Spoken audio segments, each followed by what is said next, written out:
Good evening. Good evening. I was reading out of this book called The Holy Spirit's Interpretation of the New Testament, and it was sharing about a really cool perspective of praying that this sounds so cool. And I want you to just take a breath for a minute so we can get centered in. And kind of close your eyes.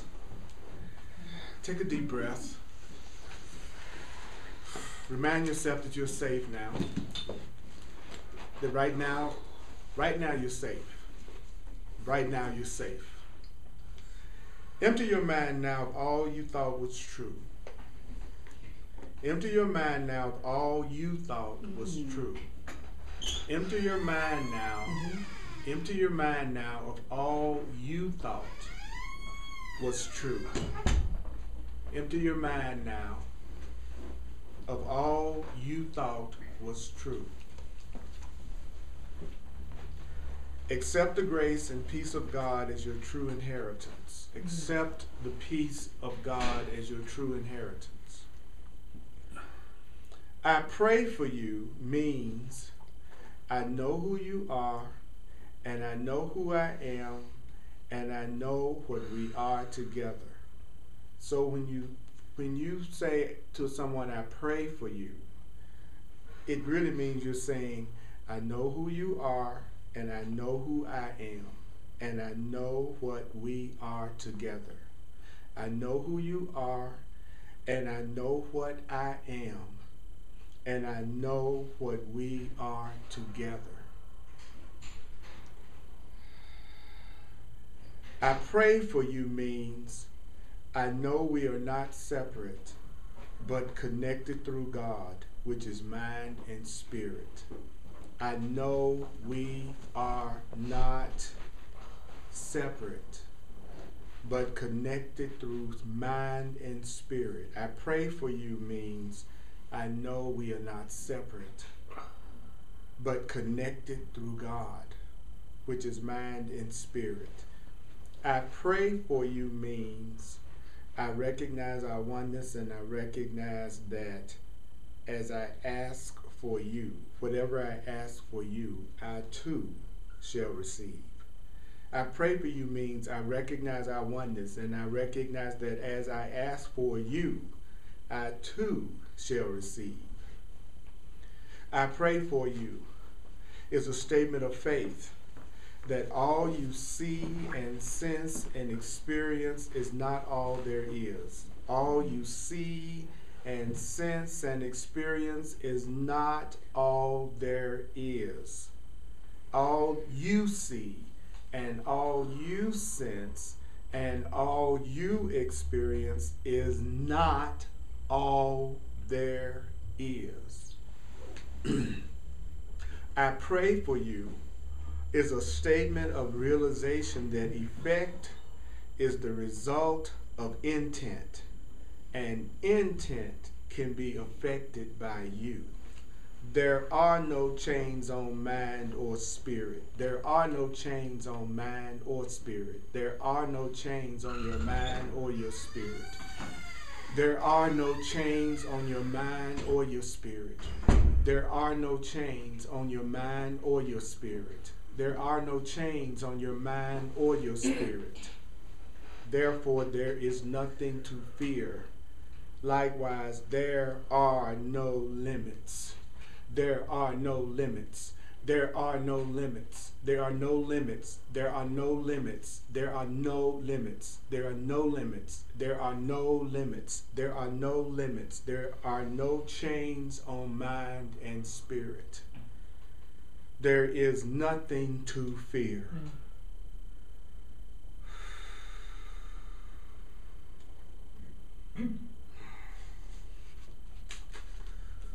All right. That sure helped me get centered.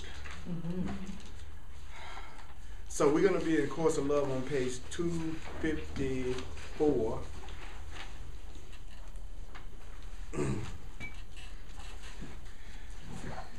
And I've gone through it. we're gonna hit the main points in this section. It is the ego that asks, if I share this thought, am I certain that I will still be loved? If I share my thoughts with you, am I certain that I'm going to still be loved? Mm-hmm. I was talking to a very powerful holy relationship partner the other day, and we were saying to each other, one of the best ways, I had a friend many years ago, and one of the ways we would get to the truth of what was going on, we had this thing where we would say, what would you say to me if you weren't afraid to say it right now? Mm. And then we would answer, what would you tell me if you weren't afraid to say it to me right now? And we would get into the deepest, realest communications that we'd ever had. Because it's the stuff that you're not saying because you are afraid is what keeps you separate. And so that's what he's saying. If I reveal this secret, will I be safe? The ego is the part of you that thinks it can decide what the truth is. The ego is the part of you that thinks it can decide what the truth is. The part of the person that's sitting in the room right now that thinks it can decide the truth of what I'm saying is the ego. The part of us that has its own truth that is different from everyone else's is the ego. The false self is the self that thinks it has its own truth that's different from anybody else's truth. We could all jump off a building. The Course says the real truth is the same for everyone. The real truth is the same for everyone. It is our personal paths to the one truth that is different from everybody else's. The truth is the same. The way you get there and the way we get there is different, but we all have the same truth. And then it says we could all jump off a building from different locations on the building and therefore have a different path down to the ground. But we all reach the same ground. If even in different spots.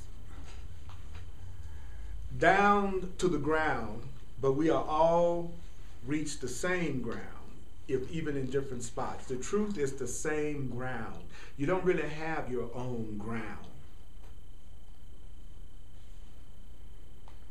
In truth, it's the same ground for everyone.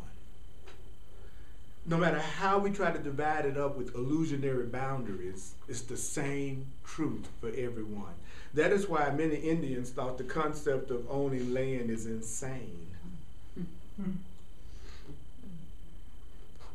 It is, by the way. Mm-hmm. What you live is what you believe is the truth about yourself. What you live is what you believe is the truth about yourself. How you are living is what you believe is the truth about yourself. How you are living is a reflection of the truth you believe about yourself. What you live is what you believe is the truth about yourself. Until you live from the new truth you are learning,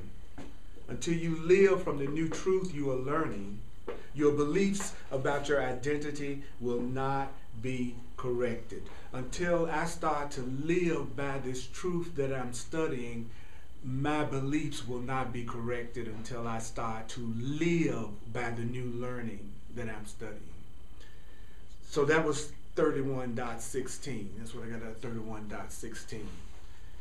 What do you think about that? One thing that you just heard me say that kind of stuck out for you was, anybody? Is that part about the ego is the story, basically, that you make up in your head or whatever? Thinking it's... Your ego is the story you make up in your head about yourself. Yeah, is that what you said? Yeah. I love the real truth is the same for everybody. We just got different ways of getting to it. Mm-hmm. And that one of the craziest concepts we've come up is that everybody has their own truth. Not only does it make real joining impossible, but nobody would know anything about what your truth is, so they wouldn't even know how to relate to you. It would be much easier to relate to you if I thought we all had something in common than for me to think I've got to find out each one of you all's individual truths before I can have a connection with you. What you have is your own individual paths to the truth, and that's what you call your spiritual path. It's your own personal path to the truth. I like the picture of the truth being the ground And even if you just fall, you're still going to hit it. Yeah. Yeah. We don't have any, I love how the Course in Miracles and all of these books teach all the time that we really do live happily ever after. That when we really recognize the truth of who we really are, we really will only be safe and only know joy and only know love. That isn't some kind of a figment of our imagination, because I feel like every one of us knows that nothing could possibly love us and put us in a place where we could die and lose those we love. It just don't go together. It don't go together. There's something that loves you, puts you in a place where your kid can get run over by a car. Anybody who thinks for a minute knows love would never put you in a situation like that. Love wouldn't put you in a situation like that, even if you thought you deserved to be in a situation like that. So it's trying to get us to see that no matter what you're going through right now, we're gonna all end up in the love. We're gonna all end up in the truth. We're gonna all end up in the same spot. Now, your journey is tough just because you're refusing to recognize and live by the truth. That's the only reason why anybody's journey is tough, is they've lost awareness of the truth of what's real. And so the spiritual path is presenting you with situations and circumstances and experiences that will make you turn within one day, because one day you're going to realize you can't handle it by yourself, no matter how smart you think you are. One day you're going to have to go, not my will, but thine. I'm going to have to open myself up to something greater than my own little personal fantasy, which is funny because obviously whatever created us doesn't mind us having our fantasies, be it fantasies of money or houses or cars or trips.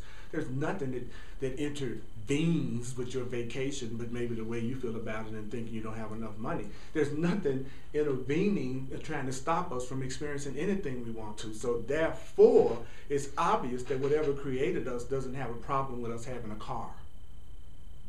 So every time we feel guilty about our material desires, we're losing awareness that we are unconditionally loved, and there's nothing you could do to lose that love, because we all come from the same love. Now, depending on how guilty you feel about what you think you've done, you may not allow the good to happen to you and then project it like it's somebody else's fault, because by projecting that it's somebody else's fault, the truth teaches us by doing that, you prolong your agony and suffering, because that's how you keep suffering going, is to continually say it's somebody else doing it to you. So you can always tell when a person wants to suffer by how much they're blaming other people for what they're going through. That just means that soul still wants to suffer, and you should have compassion for them, because they'll never get out of the dilemma of pain as long as they're blaming anybody for what they're going through, no matter how justified they feel. So you're supposed to have compassion enough to know, oh my God, my brother still wants to suffer. He's still claiming that he's a victim of everything that's going on. Let me have compassion for him, because that's me, because we come from the same ground. And I have to stop being afraid that if I share what I'm really thinking and feeling, then I'm going to lose your love. Because I'm tired of having so many private thoughts. That's what I got out of 36 days, 16. That's a lot. I'm going to show off. I'll say ditto. Yeah. Does that make any sense to everybody? You know, I'm just getting real. Okay. If anybody got a comment, question? How do I go on further? Okay.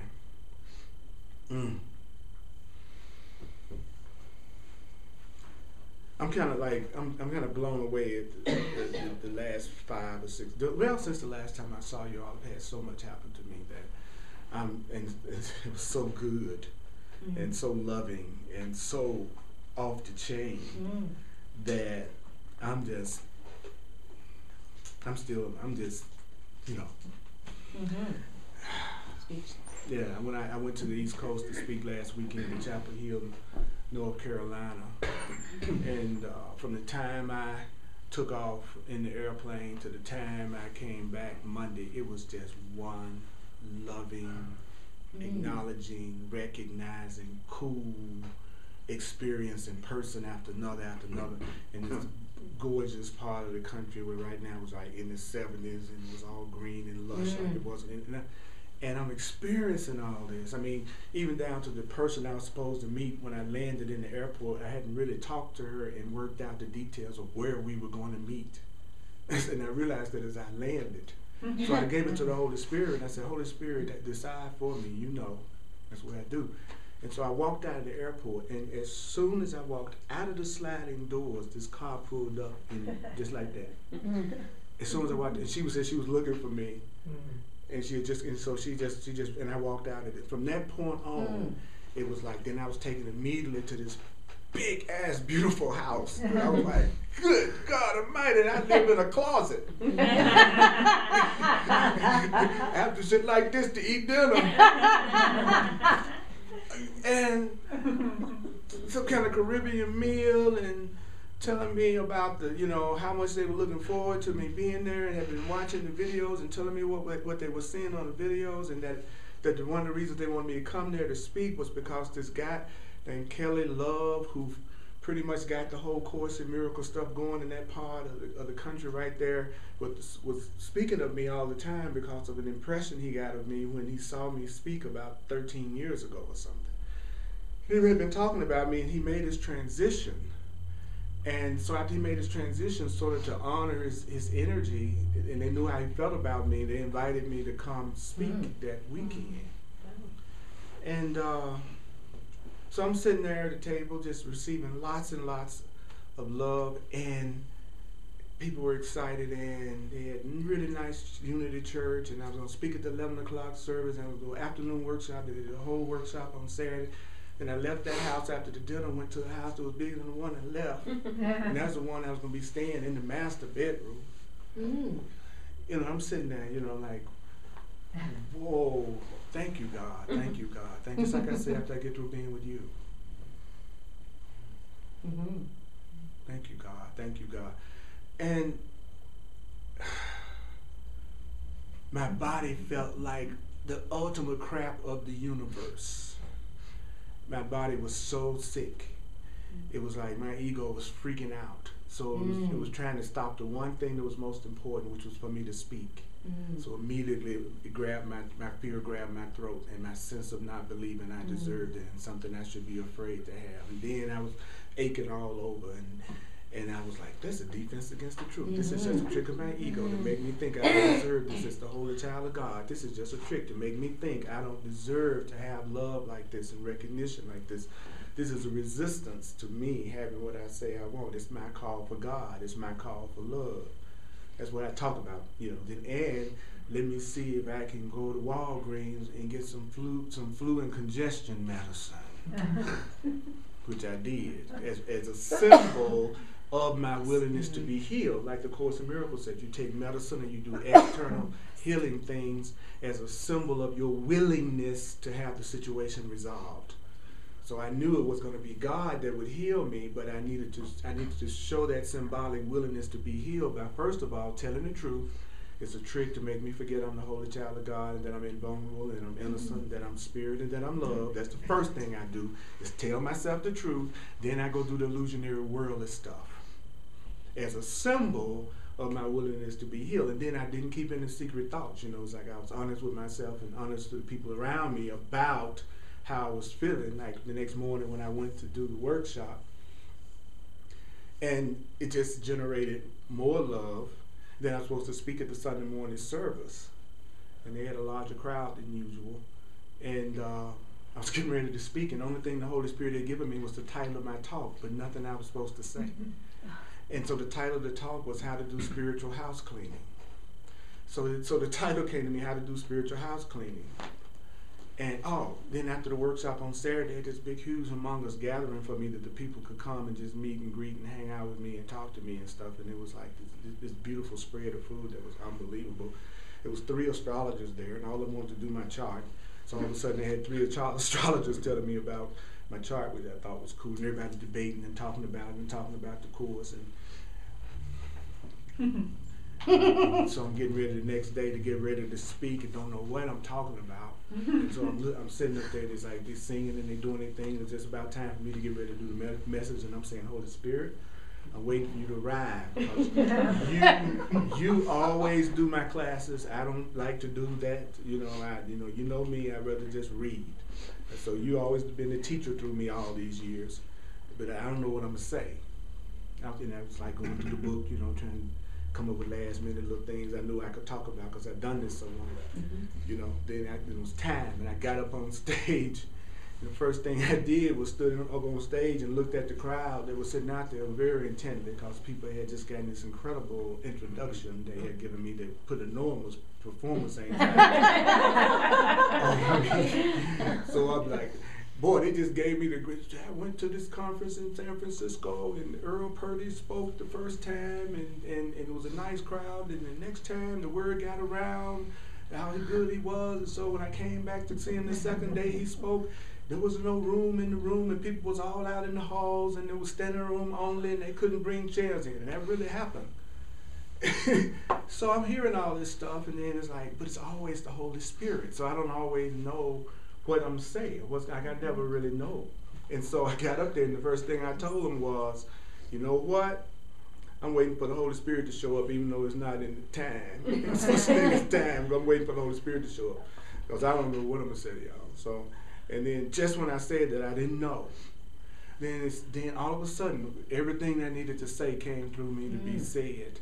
And I was watching myself be animated and dancing and jumping up and down on the stage, and the whole audience out there jamming and partying and affirming with me, which normally was a very conservative group according to everybody. And then the Holy Spirit did that whole thing, you know. It's like, but I had to tell the truth. I had to be willing to reveal the secret, really say what was going on without worrying about how it would look. You know, so when I read this, it's like everybody was me, and so I had to reach to that same truth that there wasn't anybody out there in that audience but me, my one self, in a lot of different forms and a lot of different personalities.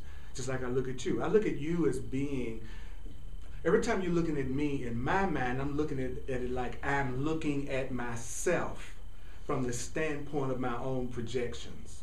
So when I'm looking at people, it's like, oh, that's Raj in all these different forms, and everybody in here is carrying something that I think that I'm not willing to own, and since I'm not willing to own it, it'll look like it's inside of you all. So I know that whatever you're thinking is what I'm thinking, but I just don't know it. So that makes me listen to you more and then feel much more connected to you. You know, because I'm trying to live this stuff. I'm trying to use this stuff as the way that I interpret my reality and not do what I used to do, which was just read and then think the same way I always thought. So I'm really working on that right now. I'm really working on living this as best I possibly can. So that was something else I got out of 31-16.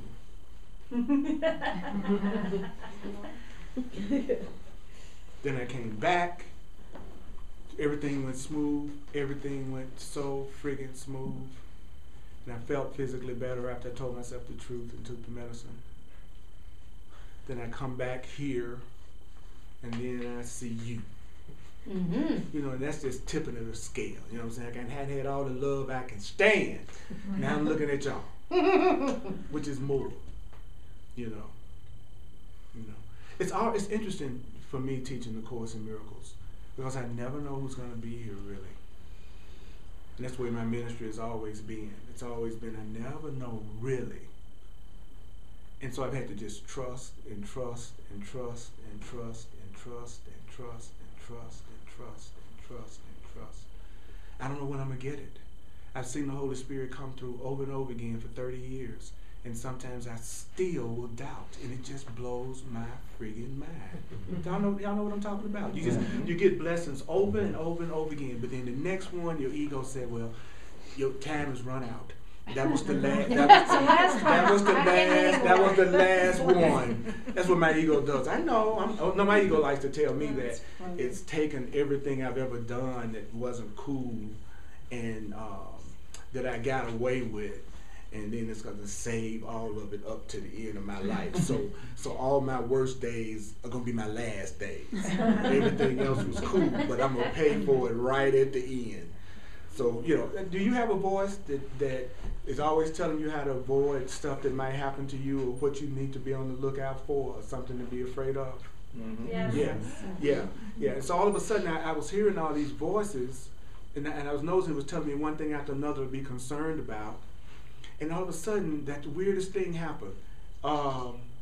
it's instead of the particular thing to be afraid of, whether it's this or that or whatever, all of a sudden it just, my mind just starts saying this: scare me, scare me, scare me, scare me. She's just trying to scare me, scare me. So go ahead, scare me, scare me, scare me. It was like I was listening to these voices, and it was saying something that wasn't cool, like the ego does. And I realized it was just a voice trying to scare me. It was just trying. It's like I had this voice in my head that only had one job, and that was to give me something to be worried about, concerned about, upset about, to look out for, to wonder what was, And I just all of a sudden, like never before, I heard it. But instead of hearing this individual, but there was another part of my mind that kicked in that went just scare me.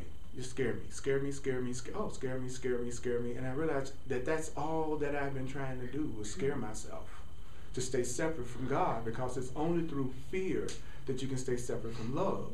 So in order to stay separate from love, we have to keep ourselves afraid. And we do that through fear and conflict. So there's a part of us that's invested in keeping us upset about something all the time to keep us separate from love, which is God, because there's a part of us that don't think we deserve unconditional love. And the part of us that thinks we don't deserve unconditional love is continually giving us something to be upset about or afraid about or in conflict about. But it's just a trick to keep us separate from love and God. That's what we do to ourselves all day long. We got a part of us that wants to be separate from everybody, and we got another part that wants to be joined. And the part that wants to be separate always tries to keep you worried, upset, unconscious, guilty, depressed, lacking, wondering. And that's the part that takes us into unconsciousness every time somebody is telling us about how it operates. Because if you stay alert, it can't hurt you. But if you go unconscious, it can continue to hurt you because you don't know what you're doing to yourself. And that's why we go unconscious every time somebody starts to really tell us the truth. In case you ever wonder. I have a question, Earl. Sure. So, and this is kind of backtracking a little bit. Okay, fine, great. You were talking about when someone's suffering and blaming other people or other circumstances for it, to have compassion for them, but to not be afraid to say maybe what you're thinking. Right. And I guess in my mind, that doesn't really work, because I guess to me, compassion has always been about not saying what's on your mind more and kind of telling people what they want to hear. So what I was thinking, if you just which gives people nothing. Right. When you tell people what they want to hear, and I still tell people what they want to hear sometimes, they're never meeting you. They're never getting the alternative perspective that they need and that you bring into their life. That's because we are afraid of love, and we're afraid of losing. And since we're afraid of losing, it inherently keeps us from being honest with each other. And the real truth that you would share with somebody, that you would truly reveal. Notice that the first thing when I mentioned it earlier, the way I phrased it was, we ask each other, what would you say to me if you wasn't afraid? I didn't say I just walked up and said stuff. That's not what I said. I said that what we did, and I didn't even say it was everybody. I said what she and I did, because we wanted to go deeper in relationship, was to say to each other, especially because at that time we were lovers. We were in very intimate connection with each other. So you're most prone to lie in those kind of relationships than any other kind, because those are the ones that you become most afraid of losing. So those are the people that you're most tempted to lie to, even if you don't want to, because you're afraid of losing. So we want to go beyond the fear of loss. So the only way you can ever do that is at some point share the things you're most afraid to share, and see if that person can still love you anyway, be there anyway, want to go past that block with you anyway. So one day we're going to reach a level of consciousness where we're going to want to know the truth of every relationship that we have. And so we're going to tell everyone that we're close to the truth that we would say if we wasn't afraid, because we'll be so secure that it will be okay with us whether they stayed or whether they left after you told them the truth. It's only when you're insecure that you're afraid to tell people the truth, because you think if they leave you, you'll be devastated. That's a fear perspective. If you're in a love perspective, you're never afraid of anyone leaving, because you know there's no such thing as really leaving each other, because we're one. anyway. And if you're sharing something with somebody that's coming from love, why would you be afraid to share it anyway? You know what I'm saying? So it's very specific. So I'm glad you're saying this, because what happens a lot when I teach is that people hear what I'm saying, but they reinterpret it different from how I mean it. Right. Because, you see what I'm saying? So that's why I'm well, glad you're saying what I'm trying to get to is what's the form that you can show compassion, but yet still tell the truth. The first thing that you can do is be real clear about what your intent is for sharing the truth.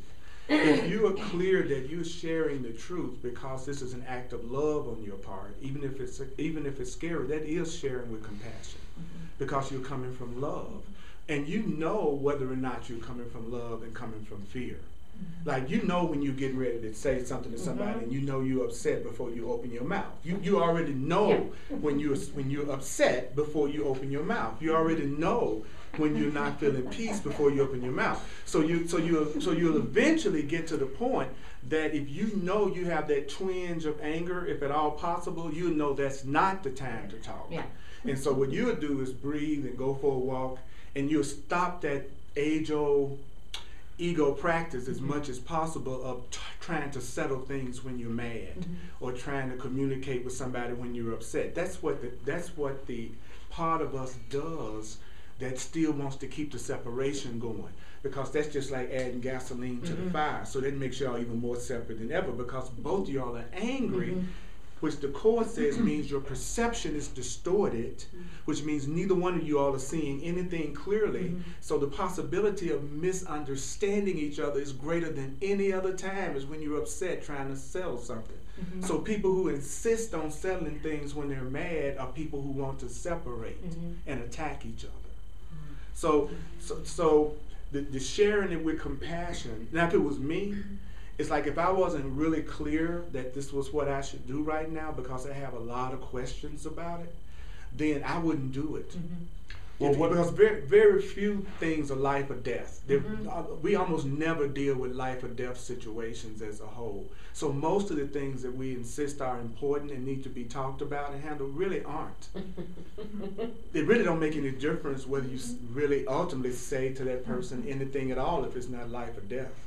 So if you don't really feel comfortable about what you're getting ready to share, just be quiet. But what if you're not comfortable because you think that it's going to hurt them?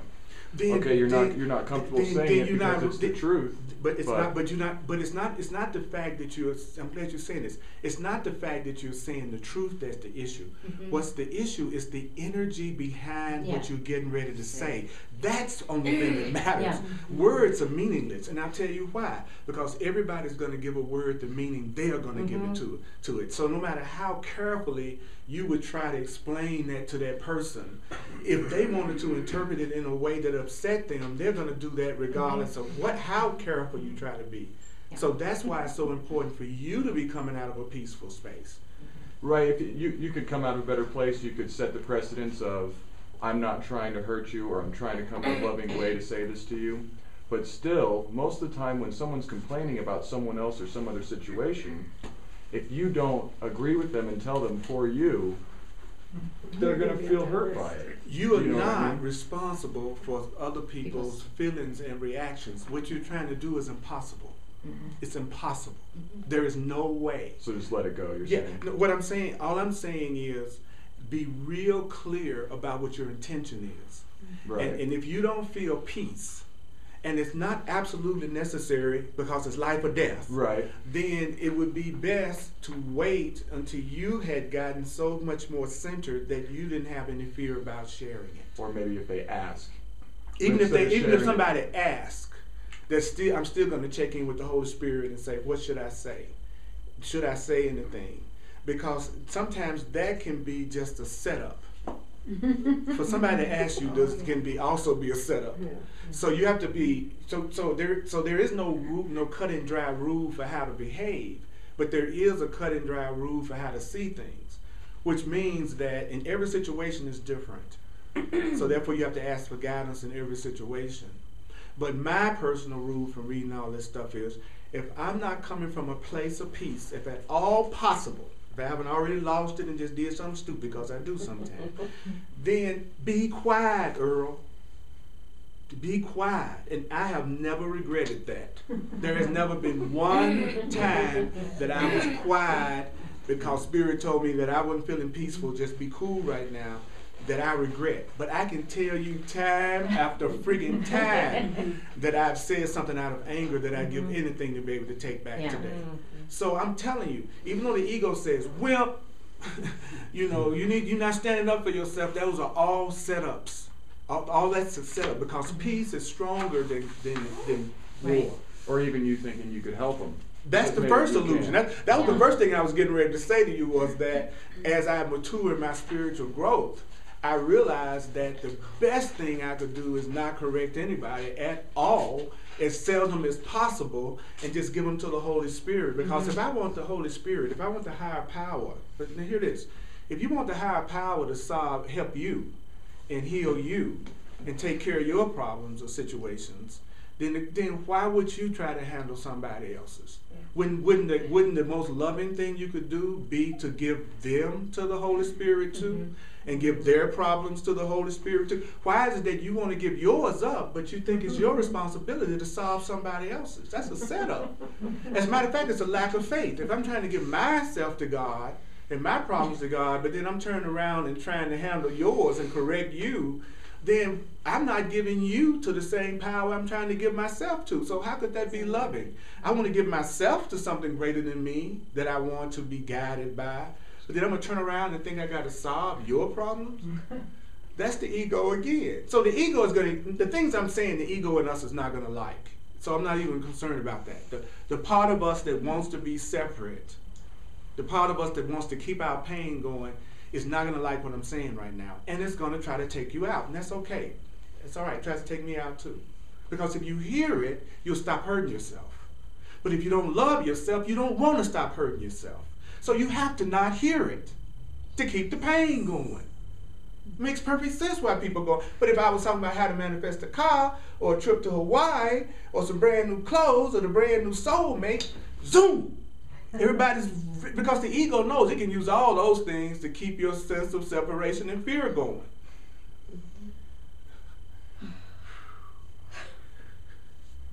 But if you actually just hear it, it heals the situation that you're going through.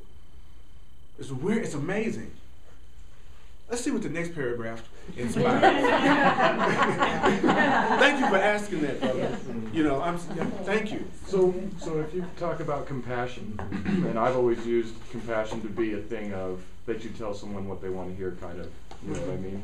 So what would be a different definition of compassion that doesn't really involve that as much? No, the definition of compassion would be the one I just gave, where the desire for your ability to understand that person is just like you, and that right now they're putting themselves through some form of fear just like you do sometimes. That the compassion comes from seeing each other as one, seeing each other as joined, and then not wanting to share anything except from coming from a place of peace. The most helpful thing you can do for most people is just be there with them, hold space, and don't say nothing.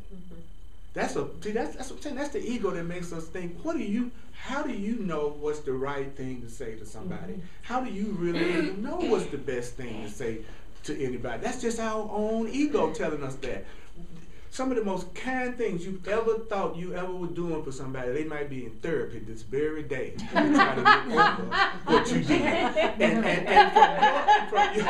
from your perspective, you were trying to be the coolest person around. You know, because think about the things you did out of your ignorance that you don't have now, that you just kind of like freaked out. But you thought you were really doing the right thing at the time. You know what I'm saying? It's like we don't know. And the more you wake up, the more you realize you don't know. And the more you realize you don't know, the more you want to turn to what does know. That's what most elders always used to tell me anyway when I was growing up. And they would say to me, well, the truth is, the older I get, the more I really realize I don't really know. I mean, they always say that. Why don't we just save ourselves some freaking time and just go ahead and admit that in our 30s, 40s, 50s, 60s, or whatever we are, you're going to come to that conclusion one day that you don't know what's best for you. And you don't really know what makes you happy. Yeah. You really don't, but there's something that does. It is not a sacrifice. It's within you. It's not a man in the sky. It's that infinite intelligence of love and that we are, that created us, that we are part of. You think, like the Course in Miracles says, next time you're wondering about the whole God issue, just ask yourself this question. Say, just say this. No, just make this statement, whether you believe it or not. He said, just say this. He said, just say, I did not create myself. He said, just be with that. Just that one thought for about 5 minutes. I did not create myself, yet I exist. You're just a cosmic accident. It was just a bunch of, it was a great big old bang, and then there you came. That sounds like an orgasm to me. Yes. Somebody did a great big bang, and you here. You are a product of a big bang. But who created the Big Bang? Yeah. Well, Earl, I have something. Yeah. I think it was last week that you were saying that whatever, say, I'll use myself. I want to think I'm helping somebody else, or I see a fault in somebody else. It's actually me, my fault. I'm seeing my stuff in that person. You're seeing, you can only see the ego through the ego, so you can't see a quality in somebody else unless you've seen it through that corresponding quality in your own mind. But it's not what you are. Like he's saying, you are not what you think. Who you are is complete love. You're a child of God. So that cannot be affected by what you think. But he said, but what you think does affect what you perceive and what you think about yourself. But it never changes yourself. So that's why you don't have. That's why I get what you're saying. It's like that's why you don't have to really get so caught up in the other person, because you know whatever you're seeing in them is something that you should have corrected in your own mind. So you would say, what is it within my own mind that needs to be corrected right now?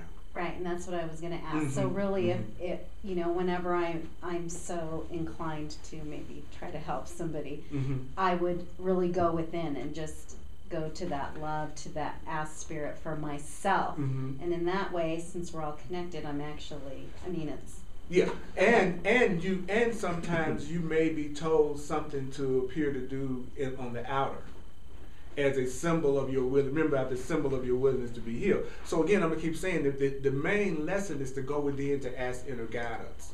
The guidance itself could vary from situation to situation. So there may be sometimes that the correction will be just you thinking about what it is within my own mind that needs to be corrected. Or sometimes the correction may be you being told to say something or to do something in the world.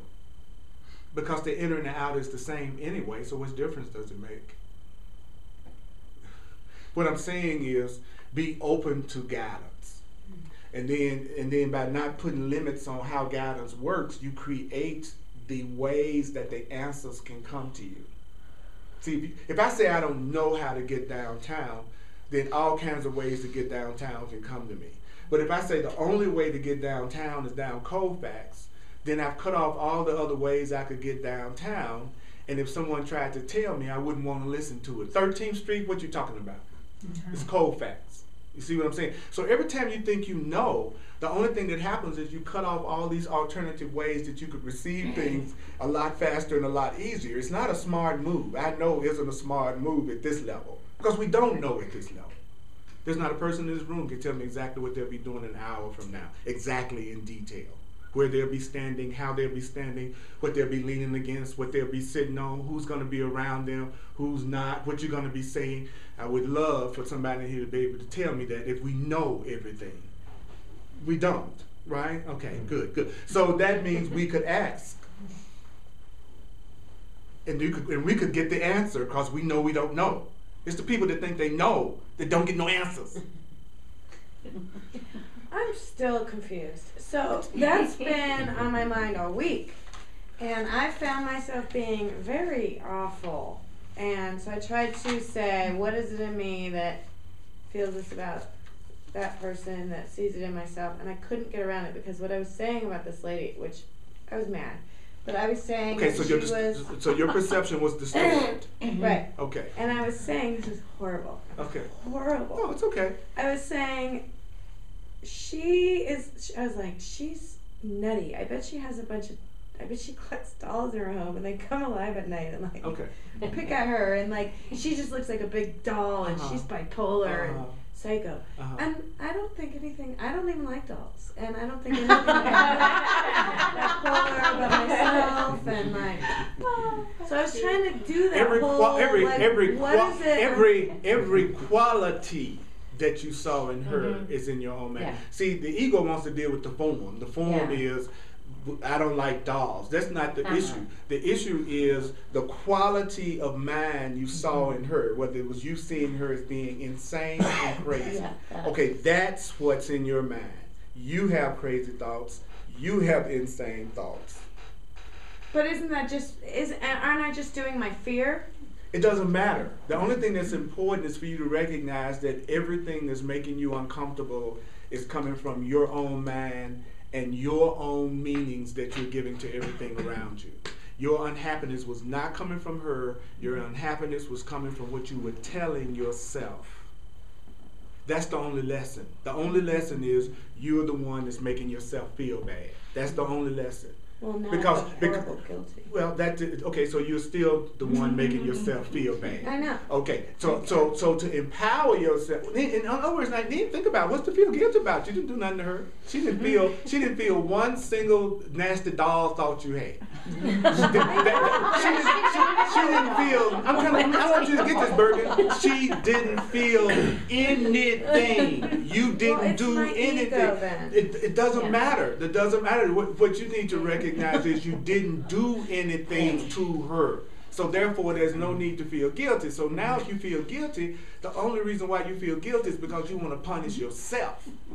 I know. Okay, but no, you don't know. You're just calling the words right now. You just saying, your ego is just saying what it read in the book. And listen to me. If you really knew what you was talking about, you wouldn't be upset. With her, with period. Okay. Period. That's what I'm saying. All you have to do is use your own feelings to keep from fooling yourself. Once you read these books and you come to a few classes, you can repeat everything that should be said. Every one of us can. Right. So what is it that makes us know whether we're fooling ourselves or not? How we feel. So if you're saying anything and you don't feel peace, that's your way of knowing that you haven't recognized the truth yet, no matter what you're telling yourself. Because the minute you recognize the truth, your fear goes away. Because you know you can't be hurt, and you know you're not alone, and you know you're guided by God. Up until that point, we're just playing games with each other. But they're good games, because they're games that are reminding us of the truth until we actually really freaking believe it. And so sometimes we think because we can repeat this stuff, it means that we understand it. It just means we can repeat stuff. And that's cool, because the fact that we can repeat it is how we learned everything else. Yeah. Your parent had to tell you were stupid over and over and over again before you began to believe you were stupid. It's through repetition we learn the crazy stuff, but somehow we think we're going to get the new stuff without repetition. And that's crazy. We think we're going to say the truth once every blue moon, and then we're going to get this radical shift in our lives, but we're going to still tell ourselves the same fearful, separate stuff all the rest of the day, and then think that that's going to make a difference. It will. One truth statement is more powerful than thousands of ego statements. And that's the beauty of it. I'm making myself mad. I'm making myself upset at my coworker right now. I still feel mad, but at least I'm empowering myself because I'm not saying they're making me mad. I'm saying you, and people, I heard people say stuff like, you piss me off. No, the truth is, I'm pissing myself off about you. That's what the powerful person would say. You know, dear, right now, I'm making myself so upset with you because you're coming home late every day. When you say you're going to be home at 6, you get home at 8. I'm just making myself furious about that. Can you help me see this another way? What can we do about this? Notice there was absolutely nothing in that statement that was disempowering me, even though I was mad. I'm making myself so mad at you. You might come home and your bags be out in the yard. But I'm the one that's making me mad. See, that's how you start talking when you start waking up. When you start waking up, you start always saying you're the one that's making you think this way or feel this way. And one day, you'll get to the point that there won't be nothing around you to get mad at. It'll freak you out.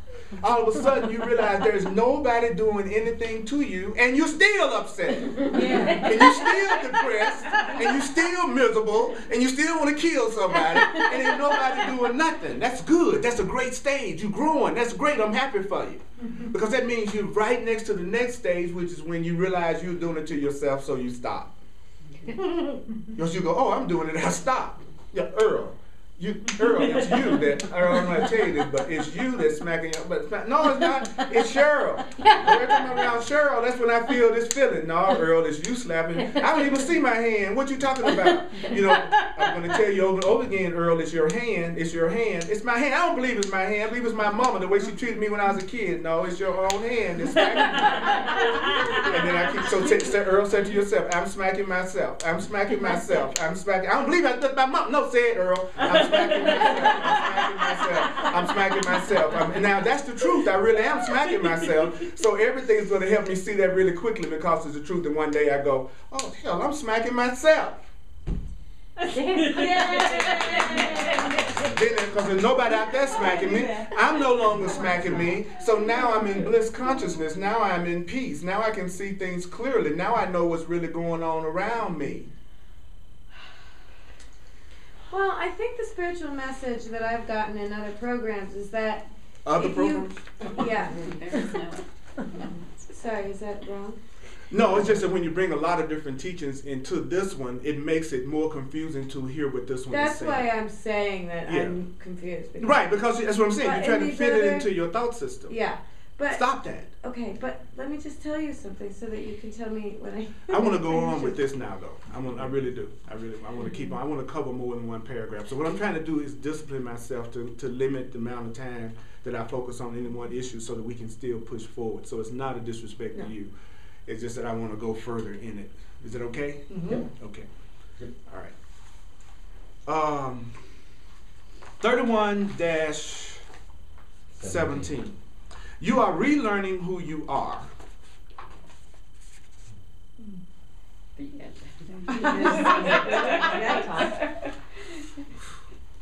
Okay, I'm gonna finish this little bit of paragraph. I can't believe it's 5 minutes to 8. I have 10 cells that hurt you. Okay, thank you. My turn. I know I'm intense, but is it making sense, y'all? Yeah. Yes. Okay, because I need some intensity. I'm sorry. I just can't help. I got to be intense right now. Okay, cool. We're loving it. Okay, cool. I'm ready. I'm just so ready. I'm so ready to stop blocking me and not letting myself have what God wants me to have by me having my own lack of focus and enthusiasm about my own healing. You know, I realize that sometimes I act like somebody else is supposed to make me happy. And I'm waiting for them to show up, and I'm waiting for everybody else around me to change so I can feel okay. And then, you know what? I don't think it's gonna happen.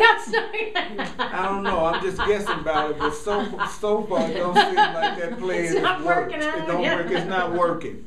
It's like when everybody else act right, then I'll be okay. Yeah. No, they never do act right. So I better get off that plan real quick. You know? And then the weird thing about it, so the more I let go of everybody acting right, they acting right. That's the weirdest part of all. You know, I think about all the 1,000 irritations I used to have all day with somebody seemed like they was doing something to bug me deliberately, and how absolutely that never hardly happens ever anymore. And the only thing I did was just started saying to myself what these books were saying to me, and started repeating it to myself and actually saying it in those situations instead of doing what the world taught me to do. And then I saw everything start to change. And it's like, that's so much easier than the other way I was trying to do it. I was trying to control everybody that was close to me to make sure that they wouldn't do anything that upset me. And then some people who were really cruel told me they would. Those are the cruelest ones of all. The ones who look me right in the face and say, I will do what pleases you. I will let you, unless you know you playing. And that's one thing when you know you playing. Like, okay, I'm going to pretend like I'm going to do what you tell me to do for 2 hours because that's what we're going to do tonight. But the truth is, don't you never forget, I'm giving you that power and I can take it away any friggin' second I choose. Then you can play those kind of games. But not when you actually really have convinced yourself you really are controlling this person, and then they're really letting you act like you do, to the point that it looks like they do what you tell them to do even if they don't want to do it. Oh, what a setup for you. Because they're further convincing you that your happiness depends on controlling people. You become more of a control freak and nobody wants to be around you. And you won't even know why. It's a damn shame. Yeah. How many people have you been around and all it took was one time and you knew you didn't have to see them no more? I mean, I just spent this one time with them and you went, okay, they're innocent, but I will never visit them again until I change my perception of them. Because I didn't enjoy this. This person was trying to control every aspect of this evening completely, all the time. And I could never say anything without them constantly trying to correct me or fix me.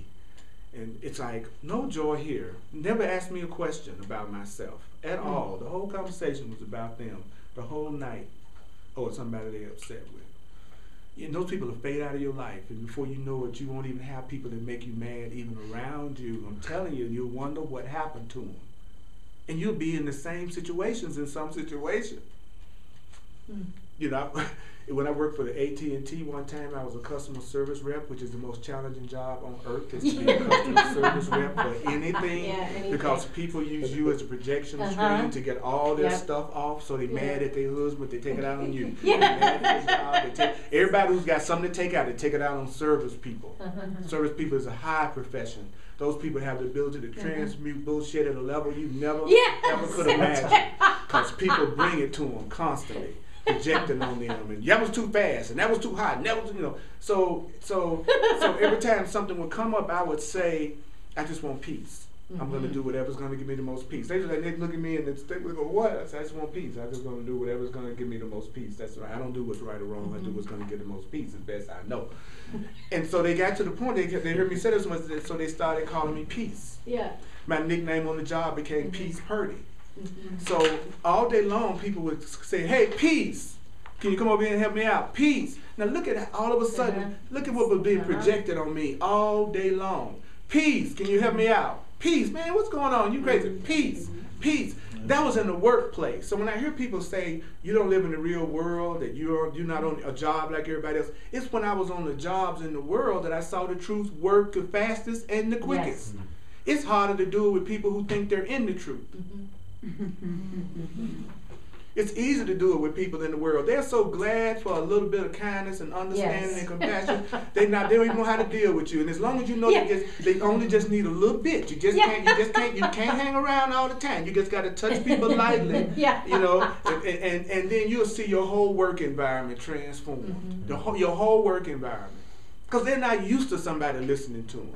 They're not used to somebody saying, I really appreciate who you are, and I see what you do, and you're incredible. They don't hear that, and they can hear it a little bit, because if they haven't really dealt with their stuff yet, they can't really hear you. You can't give people a lot of love and appreciation outwardly who really feel guilty and afraid. You have to give them a little bit. If you give them too much, they think you're a liar and a deceiver, because they think that you are telling them something that's not true, because they don't feel that way about themselves. So they think that you're just saying something too good. Oh, that's just a line. You know, is that true, ladies? Like sometimes if a guy come on really, really strong and he's really like in the first 10 minutes you met him, he's telling you he's in love with you, that's a bit too much right off the bat. You know, it's like if he says, you're the most gorgeous thing I've ever seen, you're the most gorgeous, oh my God, when I look at you, oh my God, I just can't stop. I just want to cry, you so gorgeous. I'm looking at you right now, and I just want to fall down on my knees in front of you and tears come down my face because you so beautiful. You be going, boy, this is a mess if I ever heard it. This dude is so full of it. This dude is and the truth is, he could actually be telling you the truth about how he sees you, but until you see yourself that way, you're going to think he's lying to you. Yeah. So it's really deep how you believe people the most who are really telling you what you believe about yourself. And those are the ones you will believe the most when they're complimenting you, who are telling you what you believe about yourself. So that's why it's so important for you to change the way you believe about yourself so you can receive all the love that's coming at you that you would think is a lie, so you don't let it in, but it's real. I was counseling a lady the other day, and she actually said, I'm an attractive woman that sometimes worries about what would happen if I went to India by myself. I was impressed that she said she was an attractive woman. Do you know, as a man, how seldom in my entire life, and I've been on this planet a while, Very rare. that you ever hear a woman say something positive about herself? Almost never do you hear a woman say, I'm attractive, I'm beautiful, I'm sensual, I'm sexy, I'm fun. Never. Never. So when she said that, it was like, wow. Then I know that a person who feels that way about themselves, they're going to be pretty centered. They're going to be pretty strong. They're not going to. They're not going to be ridiculously insecure. You see what I'm saying? So as you begin to love yourself more, the stuff that people used to say that you call vanity, you realize it was just what a healthy image. That if a person had a healthy image of themselves, that's what they would be saying. They would be saying, I'm fun. They would be saying, I'm interesting. They'd be saying, you know what, I can really handle myself. I'm really cool. I'm secure. And if something comes up for me, then I can handle it because I'm doing my own spiritual path. So I'll come back to sanity. I've had women say that to me. Not, you didn't notice my dress. I'm going to notice your dress, especially in Colorado, because you never see any. It's the land of no legs. I'm from the South. I'm used to seeing bodies. Okay, I'm going to stop here. Could you acknowledge yourself for even letting me rant and rave? I appreciate that. That was a good rant and rave. I'm telling you. But there was some truth in there too now. I was ranting and raving, but there was some truth in there. So let's do the love offering, y'all. Oh, man. Oh, God. I need to not project myself.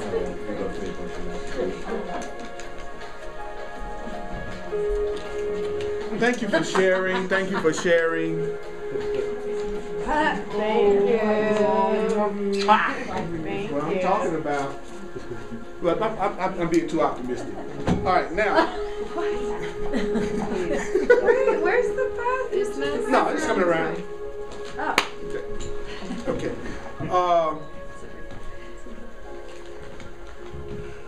I'm really looking forward to creating a lot of new things to do here. And I'm excited to see what's going to come out to do.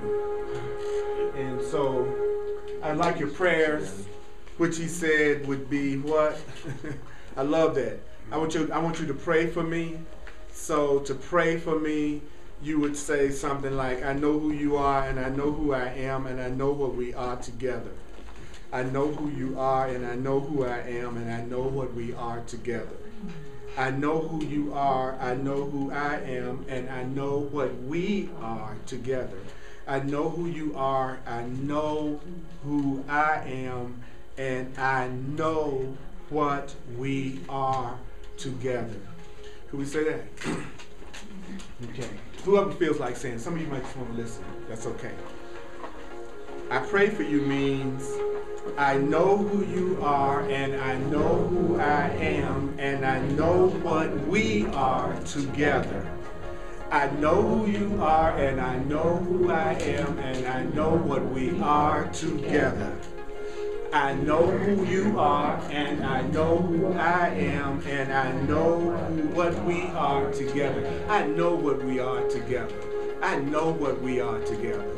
I know what we are together. I know what we are together. So out of all that love I experienced the last few days, what happened was it allowed me to feel more of your love. And I'm grateful for that. I'm grateful for you. And you're so damn juicy and cute too. Mm-hmm. So you pleasant, you ease on the eyes. Mm-hmm. Ease on the eyes. Yeah. Yeah. So let's acknowledge us and go out in the dream and create some more stuff. Appreciate y'all. Hug our available. And be a blessing.